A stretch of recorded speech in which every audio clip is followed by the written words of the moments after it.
LiSTNR production. A warning. This episode contains descriptions of men's violence against women. Please listen with care. Hello, I'm Dan Mullins, executive producer of Crime Insiders. Welcome to our Rewind series, where each Wednesday we feature an episode from our back catalogue. This week, it's Kathryn's chat with Dr. Scott Chadwick. The murder of Inge Lotz is one of the most controversial homicide investigations in South Africa's history.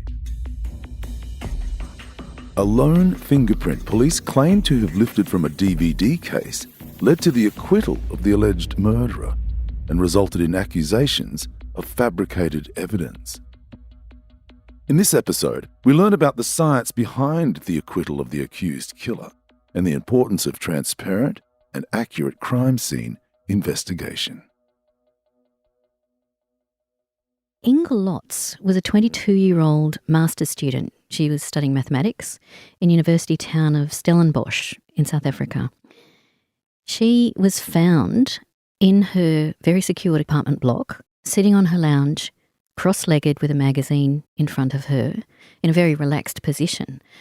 But the tragedy of this is that she was bludgeoned and stabbed multiple times in what seems like a very violent, very targeted attack. And police automatically looked, as they usually do, to the people who were closest to her. And as it transpires, her boyfriend, Fred Vanderveer, had a fight with her that morning.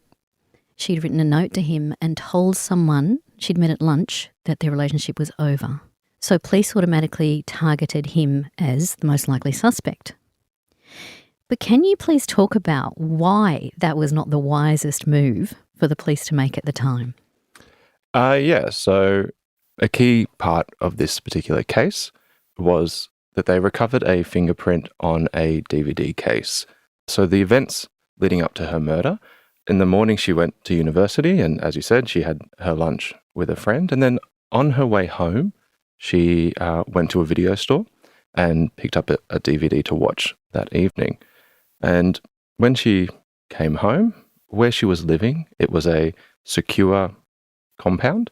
There wasn't any signs of forced entry. You needed a remote control to enter and exit the compound? Yes. It wasn't CCTV cameras at that particular time. It was in the early 2000s. But whoever committed the crime, it's believed that Inge knew that person. So they had access to this community? Yes, or Inge recognised that person and then let them into her house. We should probably say too that she was wearing pyjamas and she was apparently a devoted Christian and very modest, and her boyfriend was even more conservative and didn't approve of her wearing thin straps unless he was with her. So to be in a position where she was wearing very casual pyjamas, given the context that she and her partner also allegedly had no physical contact because he believed that any physical contact could lead to sexual activity in a relationship, she therefore, in that context, it wasn't just like anybody sitting there in their pyjamas. For her, this was an intimate situation. So I think that's easier to assume that someone who was in her apartment was let in, and to be in that casual position, sitting reading a magazine, she obviously didn't suspect anything.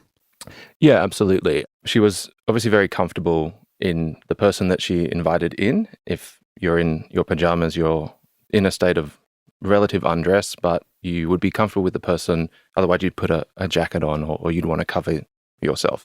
And the other side to interpret it is that perhaps she wasn't expecting a visitor that evening, in that she was in her pajamas to watch a movie at home and then go to bed and not expecting someone to come over. From what I've read at the scene, there were 7 police plodding through the crime scene, and they weren't necessarily experienced, but obviously they had to try and find evidence, and fingerprints were one of the first things they started with. So can you talk about the fingerprints that were taken, how they were identified, and where they were taken from? The fingerprints that were taken, or a key fingerprint that was recovered from the crime scene, according to police, was that there was a fingerprint that was linked to Fred, her then boyfriend, found on the DVD case. So it's important when we think about this type of evidence is that we can't specifically date when a fingerprint is deposited. We don't have that technology to be able to do that. So sometimes we need to use additional information around the context of the case to help us recreate events or understand what happened during the events of a crime. And so because he had been there earlier that day, recovering a fingerprint at the house could be explained away as that it was deposited before the crime. It was just their usual, activities that they were doing together. You expect to find them on the bathroom door or a sink maybe? Yeah, we touch a whole bunch of things when we enter rooms, if we sit at tables, we do it completely unconsciously. So the key part here was that because she had gone to the video store that afternoon and rented that specific DVD, recovering a fingerprint that matched Fred on the DVD case put him in that apartment in that afternoon. And it was indicating that he was there after the initial fight and disagreement in the morning, and then also her day at university at lunchtime. And he'd been denying being in the house since then? Yes, absolutely. So it was putting him in her apartment that afternoon, and it went against what his story was. So when the fingerprinters go in, what is their process to take fingerprints and what do they target? With any sort of examination, the first thing that we would always do is do an optical examination. So we will do a light search. So using very basic coloured torches, the crime scene investigators will do a search. Now, the areas that they're going to focus on usually are around points of entry or places where it's likely that there's been contact with someone's hand. So door frames, not so much door handles, just because they tend to be curved and really tightly curved surfaces are hard for us to image and recover. Even though they're metal? Yeah, even though they're metal. Whereas if you open a door, you'll often push the handle down and then use your other hand to push the door open. So usually around shoulder height is where they'll focus specifically. Around window frames, particularly at the base of the frame, if somebody's climbing through a window, they'll put their hands on the frame and then lift themselves up to get inside or to exit. And it's usually just those places where it's suspected of high touch, but then where the likelihood of recovering a usable fingerprint is going to be high. And focusing also on items of interest when they do their initial examination. If we go and try to develop everything, we're going to create a big mess, but we're also going to create, if there are fingerprints that we recover, is it going to be useful? So there is a bit of hypothesis formation that the crime scene examiners will do, and asking questions of where, looking at the scene, looking at the type of crime that occurred, where is the most likely place to recover a usable fingerprint. So what are you actually using to recover the fingerprints? So at a crime scene, the most common development method that we will use is powdering. And powdering is where we would use a very fine powder. In a lot of cases, we have black fingerprint powder, which is a form of activated charcoal, which is really useful for surfaces like metal, like glass, anything that's light in color. Because you get a contrast. Yeah, you can image it. You have your white light, and you can image it with your digital cameras very, very easily. If the surface is dark or it's reflective, if it's got backgrounds, we might use other more specialized powders. They might just be a white powder, so one we use is titanium dioxide, or we will use what we call fluorescent or luminescent powders. And this is where, using the colored lights and special filters on the camera, we'll be able to remove any interference from the surface to enhance the contrast.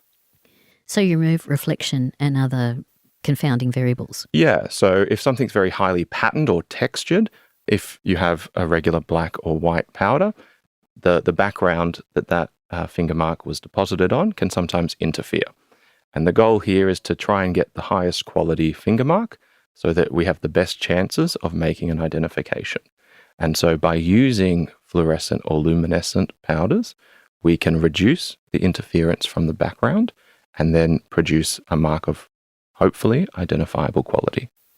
Do any of those techniques ruin the items? The ones that we use at the crime scene can be cleaned very easily. It's usually just wiped down with some disinfectant and spray and wipe. But if we're collecting samples to then analyze at the laboratory, so certain types of evidence we can't develop with powders. So we would have to collect it and take it to the laboratory. And in a lot of the cases for the laboratory development methods, they're damaged beyond repair, or they're exposed to chemicals which are hazardous that we wouldn't feel comfortable returning back to individuals because it may not be safe for them to use them. So in this scene, I mean, the first thought I had for a DVD case is they're generally generic. This was a generic DVD case. So the person at the store just grabs the next one that's empty. So it's not specific. So you can't then go back, who borrowed that DVD before you? And how many fingerprints on earth would be on a DVD case that had been hired out repeatedly and chances are not wiped down very frequently? I just thought it was interesting that they targeted a DVD case and they may not have known necessarily when that was rented. Yeah, it definitely raised some questions, but it helped the story that the police were wanting to fit, exactly, because it put Fred in that location, in that afternoon, where he didn't have an alibi or his story didn't match up. So it was very much a gotcha type piece. It was what they would call a smoking gun, I guess, because it put him in that apartment that afternoon and it could not be explained. He'd already given his story and said he wasn't there, but this was seen as, well, according to the evidence that we've recovered, you were there, you're lying. That implies some level of guilt. So, like DNA, people assume that that's incontrovertible, that is the absolute gotcha moment. So why was that challenged in this case? Yeah, so there was a few interesting things with this particular fingerprint. So the first one was that the evidence that the police submitted, there was no recorded image of the fingerprint on the DVD case. So when we would go to a crime scene, if we develop a fingerprint at the crime scene, we will always take an image of that fingerprint, because that is a direct indication that we have recovered and developed that fingerprint on that particular surface. It's shareable, it's reproducible. It's trackable. It will have an individual number, and we can then add that into any sort of crime scene reconstructions that we do. It helps us understand what happened. And you have a fixed chain of evidence. Exactly. We have a chain of custody, and the image is recorded. It's linked to that particular evidence item. Timed. Time stamped, everything. So it's trackable, essentially. Once we image that fingerprint at the scene, what would happen is, in some cases, they might take a lift. So using either a gelatin lift or a special type of tape, adhesive, they will take that powdered finger mark or fingerprint and lift it off the surface to then take back to the laboratory if they wanted to do any further imaging or analysis in case there was, an issue at the crime scene with the photography. So in this particular case, there was no recorded image of the developed fingerprint at the crime scene. There was only an image of the tape lift. And that in itself introduced some doubt into that piece of evidence. Questioning from what was that actual fingerprint lifted? Yeah, so the police were reporting that it was recovered from the DVD case, but without an actual image of that developed mark on the DVD case, it could have come from anywhere. Is there a way of differentiating whether this was taken from a DVD case versus another item in the apartment? Yeah, so in this particular case, because of that initial doubt, Fred's defense team reached out to a range of international fingerprint experts because there were some interesting artifacts that couldn't be clearly explained by police on the lift. In those particular cases, the lifted print had a thin white line at the top and a smudging that occurred on that same line.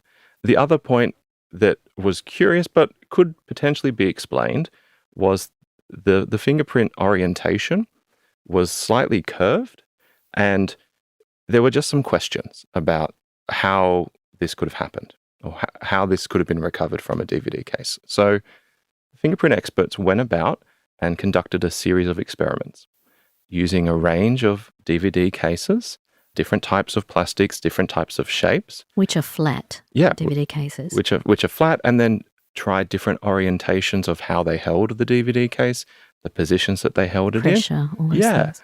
And did an experiment, did a scientific experiment to try and reproduce those three factors: the thin white line, the smudge that occurred on the white line, and the curvature of the finger. And throughout all of their experiments, they were not able to reproduce those three artifacts in a repeatable and consistent manner in any of the circumstances that they conducted the experiment. And it wasn't until they trialed other types of surfaces that they were able to reproduce some of those characteristics. And the one where they were able to successfully reproduce those characteristics was by lifting a fingerprint off a glass. A rounded glass. A drinking glass, yes. So why is a fingerprint on a rounded glass so very different? Well, it's to do with the characteristics of the surface that we deposit the fingerprint on. So as you mentioned earlier, a DVD case is a very flat and smooth surface. There is the edges of the case, but then the edges are also quite rounded, and they're not a thin sort of edge. It's more, just a bit more of a curved edge. Whereas the drinking glasses that we have, well, they're quite curved in their nature, and the lip of the glass is also quite thin. So the structure of these items are very, very different, and how we handle them, how we use them, will leave different types of impressions when we touch them. And from different parts of the fingers as well? Yeah, if we think about how we hold certain items. So if we're holding a DVD case, we might put our thumb on the front and have our four fingers at the back, and our fingers will be quite straight along the straight edge. Whereas if we think about how we hold a glass, again, we might have that same position where our thumb is at the front, but the curvature of our fingers as it wraps around the glass is going to be different. The parts of our finger that are in contact with the glass will also be slightly different. Our fingers tend to curve slightly upwards when we have curved surfaces, particularly the index finger, compared to the other fingers that we have. And if we take it off, we'll see more of towards the palm. Because that's what we don't normally trust with a drinking vessel. If it's glass, we normally take the weight in our palm, rather than rely on a couple of fingers to hold it. Yeah, exactly. So when they did this experiment, they powdered the fingerprint off the glass. They then lifted it, and what they found was the thin white line at the top was actually the lip of the glass, because there would be some powder developing, just sort of sticking to the edge. Usually when we drink, there's some moisture there, and fingerprint powders are adhering to moisture. It's not a chemical reaction that's occurring specifically with the fingerprint. It's just sticking to the sweat and oils or just any moisture that it can get into contact with. So there was some thin powder being developed on the lip of the glass, and then that smudge that was occurring across the thin white line was actually a lip print that had been developed, because as you drink a glass, you take your lip to the edge, and you're leaving behind, not as identifiable as a fingerprint, but still able to be developed with powder. So if that was found in the apartment and the police allegedly took it from a glass, not from the DVD case, then that blows a massive hole in their prosecution story. In terms of glasses in houses, does a dishwasher remove every fingerprint? Does rinsing remove fingerprints? What is likely to be still there after things have been washed? In fingerprint science, there's two sort of divisions. There's what we call non-porous surfaces. So these are things like metal, glass, ceramic tiles, where when we touch that surface, the sweats and oils from our fingerprints will just sit on the surface, and it won't seep into that surface. So they're not well protected. So if we wash that glass or that item, we would not be able to recover a fingerprint afterwards because the sweats and oils have been washed away completely. Unless that person puts it in the draining tray or puts it in the cupboard again, so then you've got contact again. Yeah, since the last contact. And then the other area of fingerprints is looking at, or the other area of surfaces is the porous. And this is things like paper and cardboard. Now, in these particular surfaces, the sweats and oils will seep into the surface and get trapped in the paper or cardboard fibers.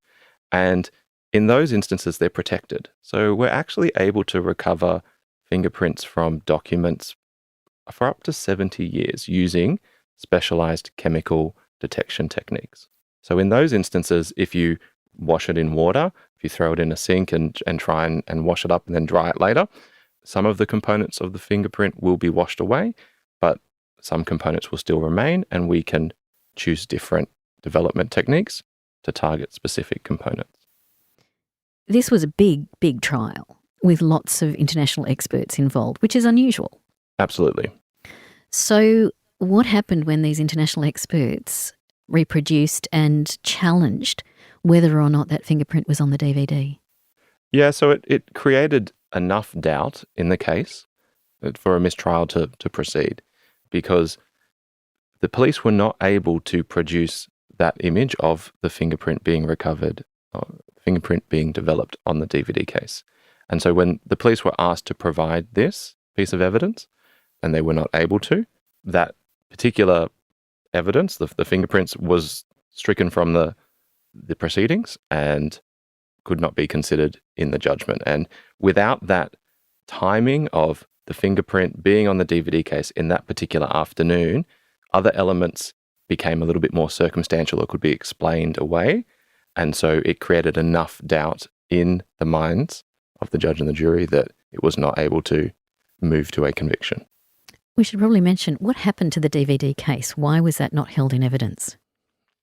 So there's two minds here in that the DVD case in question either wasn't initially powdered and there wasn't any finger mark recovered on there, or it was powdered and followed the particular proceedings, but there was no usable or identifiable fingerprints developed, and that couldn't specifically link to Fred, because as you've mentioned, if you pick up a DVD from a video store, it's very unlikely to have been cleaned earlier. So there may be a lot of background fingerprints on there. So there may have been evidence that he touched it, but it wasn't enough. There wasn't enough identifiable information to confirm that it was Fred's. So this was seen as a way to assure an outcome by having an identifiable fingerprint that they said came from the DVD case, which would then corroborate the story that the prosecution were wanting to put forward. One of the things that I found incomprehensible in this case was that apparently the police handed back the DVD case to the DVD shop. Yeah, we talked earlier about evidence integrity and chain of custody. Yes. And that's obviously an example of what not to do. And in particular, it's probably because, just to speculate, that they didn't think it was important or it didn't have value at that particular point in time. Presumably, if they had dusted it, they would have had to have cleaned it before returning it to the DVD store. Yeah. So the whole story really does fall apart, doesn't it, in terms of credibility and plausibility on the part of the police's behaviour? Yeah, absolutely. It really put a spotlight on the police conducting that investigation, and for good reason, because fingerprints are an important piece of evidence in a lot of criminal investigations, and they carry a significant amount of weight because they can be used to identify an individual. When we use it appropriately and for the purposes that they are intended, they are an incredibly useful tool. But they can be manipulated or used inappropriately to achieve a particular outcome that benefits a party. And when we use science in that way or use evidence like fingerprints or DNA, it's where we get cases like this, and it brings the entire forensic discipline into disrepute and disregard. So it just really highlights the value that forensic science is an important tool in criminal investigation, but it always comes down to who wields it and what their intentions are. And as a forensic scientist, you need to be unbiased in what you do. And while in some cases you assist police in investigations, you're not there to achieve a particular outcome or get a specific conviction. That's not our role. Coming up, the science of fingerprints, and in particular, how blood impacts fingerprints.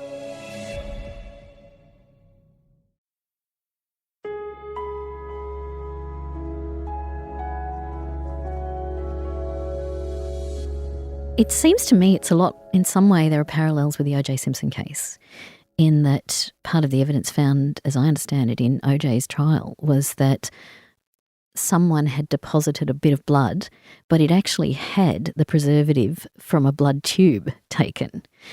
And to have done that is beyond my comprehension. But it then absolutely tainted all of the evidence, because if one bit of evidence was fraudulently placed, what else was rigged and incorrect and inaccurate? And what else was a fit-up? So you can see why a jury would suddenly doubt the science. Yeah, absolutely. And I think the parallel to the O.J. Simpson case is accurate. It's important. And it raises another point in that the crime scene is an important part of the investigations that we do. And it's not something that we can go back to and retrial or if we make a mistake at the crime scene, that mistake carries all the way through the investigation. And we will only get one shot to do things appropriately and by the standards that we have. And in the O.J. Simpson case as well, there was quite a lot of issues around the crime scene investigation and how that was investigated. And once you make those mistakes, the genie's out of the bottle, you can't put it back in.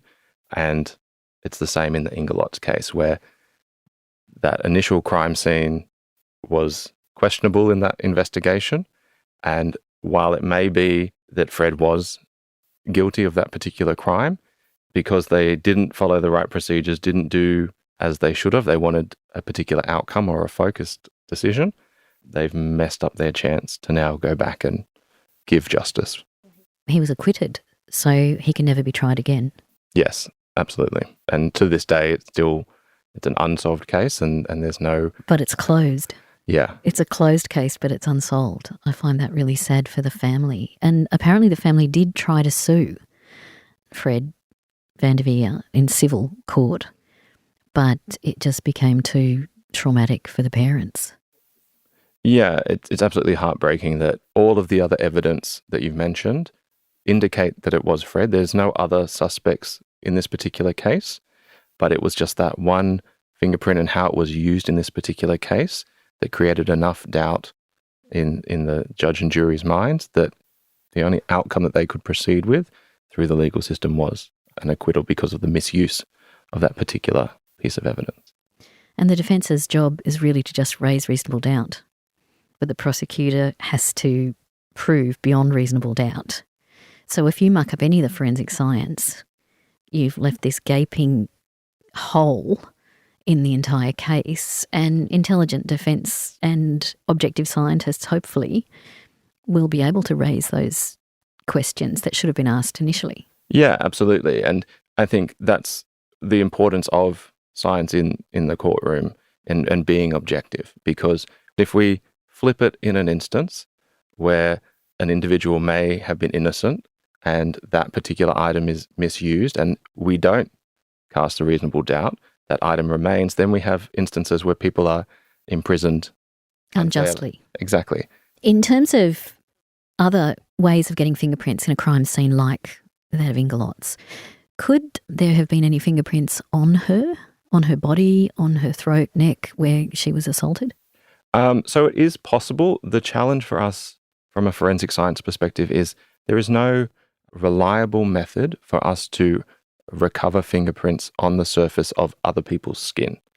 And the reason is that the components that we target, whether it's just general moisture with powdering or whether it's the sweats and oils from our skin, well, they're going to be present on other people's skin as well.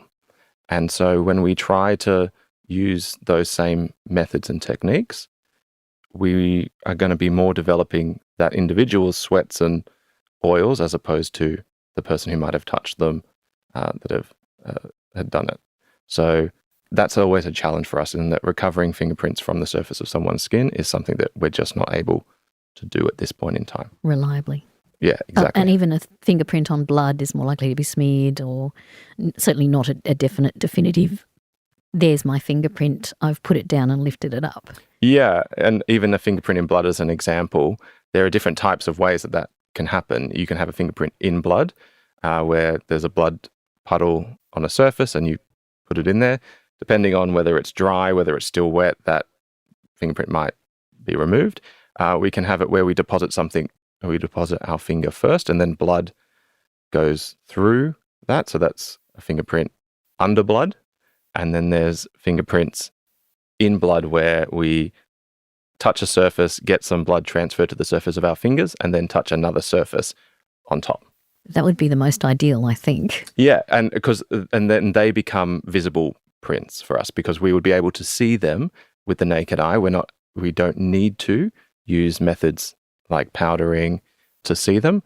If we want to enhance contrast, we might use special blood enhancing reagents that will again give us a better chance at recovering an identifiable finger mark, but we should be able to see them. And again, that helps understand the events that led up to the crime, because in that particular instance, somebody has touched blood. There has to have been blood there for them to touch. And you can first identify whose blood that was. Yep, and we can do, DNA or blood screening to find out whose blood that was. Is it the victim? Is it the suspect?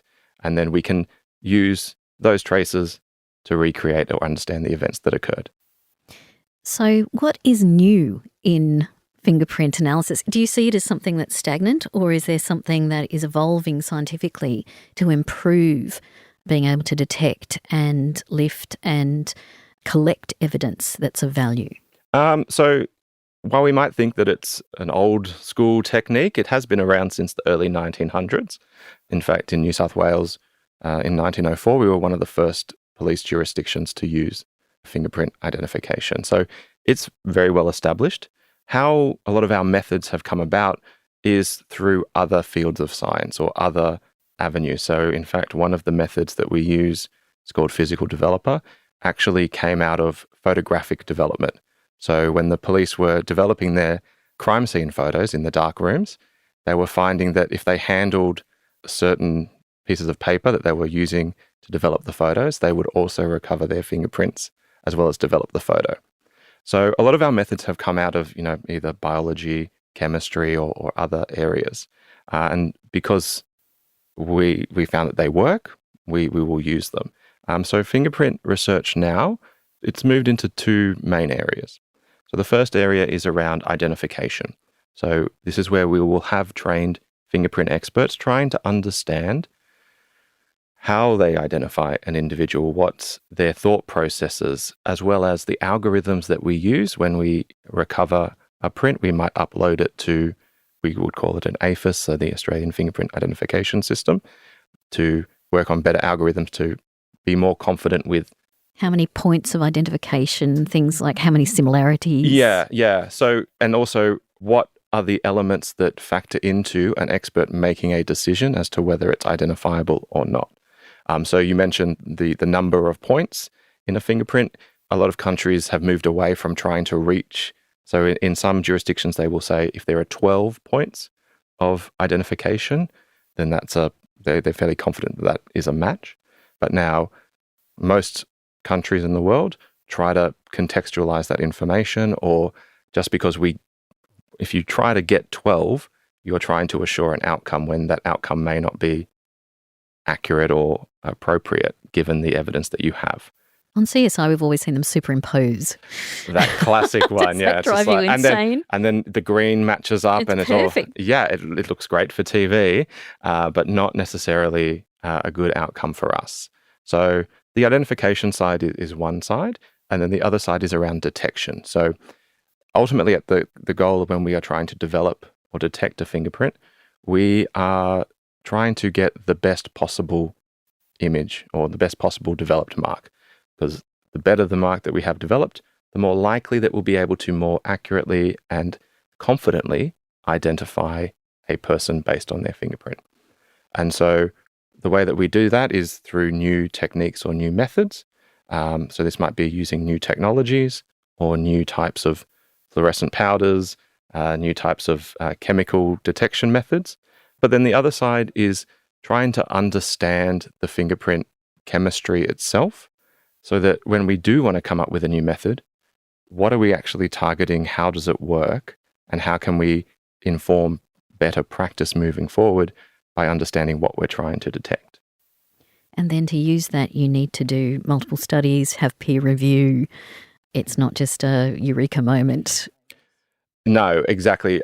Quite a while ago, forensic science was put under the spotlight through two reports from the US. So there was the National Academy of Sciences report in 2009 and the PCAST report in 2016. And in both of those reports, it really highlighted that in a number of forensic disciplines, there was a lack of scientific underpinning to the work that was going on, and that particular types of evidence should not be used in a court of law without fundamental studies to underpin the decisions or the outcomes that they were making. So an area was in bite marks, for instance. So that one, as a forensic discipline, has been told to go back to the lab and confirm what you've said is gospel, is appropriate, and with some scientific studies. And so fingerprints didn't have the same degree of spotlight on them, but it's always important that we are able to stand by what we do, how we do it, and why we do it. And the way that we do that is through scientific research and peer-reviewed studies. In terms of fingerprints, it's the biggest thing that people talk about. No one has the same two fingerprints. And I'm always asked by people, but what about identical twins? Would you like to finally address that one, please? I would love to. So identical twins, when we talk about fingerprints, there are two levels of how we would identify somebody. The first is what we would call the general pattern. So this is the pattern that we can see on the surface of our fingers. And there are three main types of these general patterns. There are what we call whorls, and these look like little circles with larger circles coming from the center. There are loops, where we have the fingerprint ridges coming from one side of our finger. They get close to the center, do a U-turn, and come out the same side. And then we have arches, and this is where the ridges will start on one side of our finger, hit a little bit of a speed bump, and continue out to the opposite side of the finger. Now, these general fingerprint patterns are passed down by genetics. So identical twins may have the same type of pattern on the same fingers as each other. It's the same as if you're brother and sister. You might also find, if you look at your fingers, you might have the same. I've got a loop on my thumb. You've got a loop on your thumb. And so that's a way that we can classify people or group people into certain areas and exclude people from investigations. If we recover a whorl at a crime scene and our particular suspect only has loops, well, we can exclude them from further investigation without going through a full identification process. But what we use to identify people is that while that general pattern is one of those three categories, there's actually smaller, minute details that make up this fingerprint pattern, and we call it fingerprint minutia. Now, why these are very individualizing, or why we can say with some degree of confidence that we can identify a person with them, is that they're actually formed randomly. So at the 9th to 10th week of gestation, as our fingers begin to form, at that point they're not fingers, they're the volar pads. And when they begin to form, we will be moving around in the womb, and there will be some random interactions with the inside of the womb, with ourselves, or if you have an identical twin, your twin next to you. And it's the random pressures as your fingers are developing that create these imperfections on the surface of the volar pads. So it's not blood supply. Yeah, no, it's to do with how they move around. And so interesting. And it's these random imperfections that create these minutiae that make people, for want of a better term, unique. Even if we cut ourselves or if we, fall over and scrape our hands, the fingerprint ridges will grow back in their original patterns. If we want to cause permanent damage, we've got to cut several millimetres deep into the skin. That's incredible. So in terms of gestation, a premature bub may not have fingerprints evident. It's very early on, so around that 9th to 10th week of gestation is when that's starting to form. Yeah, and so the information will be there by about week 12, and then it stays that way. And so your fingerprints will stay the same from when you are born all the way until you pass away. They'll get bigger because your fingers will grow over time, but the pattern will remain the same. So if you have familial patterns, we've heard about familial DNA linking people to crime scenes. Is it possible in the future that you could actually link familial fingerprints? So that's not necessarily something that you could do. So while the genetic information will give you that general pattern, as I mentioned, there's only at most 8 of these general patterns. And so it's not enough information to say with confidence that we could identify a particular person or even group them into a familial Just sort of there are grouping. similarities. Yeah, there are similarities, but yeah, there just isn't enough information at that general level to say with a degree of confidence that that person belongs to that family, because you can go down the street and there'll be people with loops and whorls all on the same fingers that you have, and they won't be related to you. Does hand sanitizer remove fingerprints of objects? Yeah, that's a very interesting question. And in a post-COVID world, it was part of our daily life, always hand sanitizing. And Still is for some of us. Exactly. It's a question that we had actually before the pandemic. And so we conducted an experiment to see whether different types of hand sanitizers would impact the developed fingerprint. Because what we're targeting is often chemical residues, and depending if we have a alcoholic, non-alcoholic, the techniques we use can be quite sensitive. So introducing something else might dilute or potentially damage the fingerprint. So through our work, we took some non-alcoholic hand sanitizers and some alcoholic hand sanitizers and compared, we got them to apply the hand sanitizer, deposit fingerprints after a certain period of time, and then develop them with a range of techniques. And what we actually found was that hand sanitizer has no negative impact on developed fingerprints. And in fact, non-alcoholic hand sanitizers will actually improve the development for a number of the techniques that we have. And it will actually make it easier for us to recover fingerprints on certain surfaces. Well, that's solved. Yep. Myth busted. Myth busted. Awesome. Thank you, Scott, so much for joining us today. This has been so fascinating, and fingerprints, everybody assumes they know everything about them because they've seen a crime show once and they know they go back to another century. But I just think applying them and learning how you further researching and the science is evolving is fascinating. So thank you so much for joining us today. My pleasure. It was great to be here. Thank you.